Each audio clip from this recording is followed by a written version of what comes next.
Après une pause estivale, la saison culturelle du Saignant a repris à Saint-Laurent-de-Gosse avec le spectacle « Parfois j'aimerais avoir une famille comme celle de la petite maison dans la prairie ». C'est une adaptation d'un roman d'un romancier, un écrivain argentin qui s'appelle Hernán Cassiari. Et donc le roman s'appelle Más respeto que soy tu madre. Et c'est une adaptation de ce roman-là. Et en français, donc, c'est un peu de respect, je suis ta mère, au niveau du roman. 25 de septiembre del 2002. Un dia de locos. Le livre est comme ça sous une forme de blog, donc c'est pendant un an où on nous raconte effectivement la vie de Myrta Bertotti. Et après, nous, on l'a adapté, on a retraduit, on a choisi ce qui était en espagnol, ce qui était en français. Parce que pour nous, ce qui était important, c'est de garder la langue d'origine. Alors Viviana, elle pourra le dire, elle est chilienne, mais on a voulu...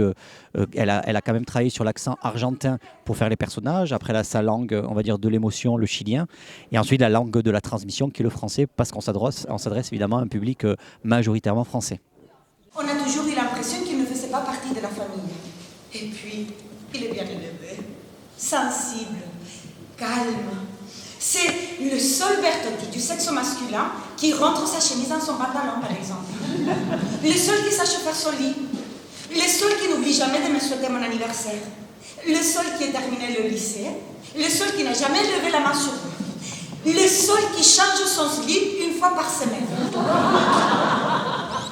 Les sujets qui sont traités dans la pièce, c'est totalement universel. Ce qui nous raconte un peu l'Argentine, c'est la façon d'aborder les sujets. Que c'est très dans un franc-parler, que c'est premier degré, mais on n'y reste pas non plus. On peut vite passer à autre chose. On n'est pas choqué rapidement. Au contraire, c'est une famille de battants qui vont tout le temps trouver des solutions pour pouvoir sortir la tête de l'eau. Ils ne vont jamais s'apitoyer sur leur sort, en fait.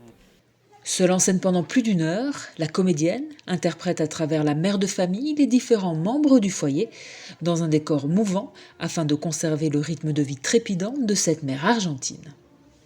L'idée, avec tous ces éléments à roulettes qui arrivent, qui font partie d'une maison quelconque, l'idée c'était de travailler sur ces mouvements constants et ces déséquilibres familial.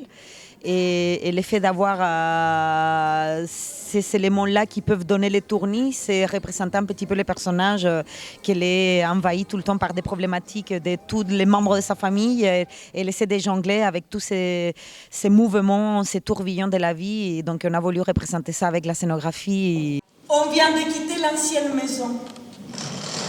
À l'instant même, en silence, toute la famille serait plongée dans ses souvenirs.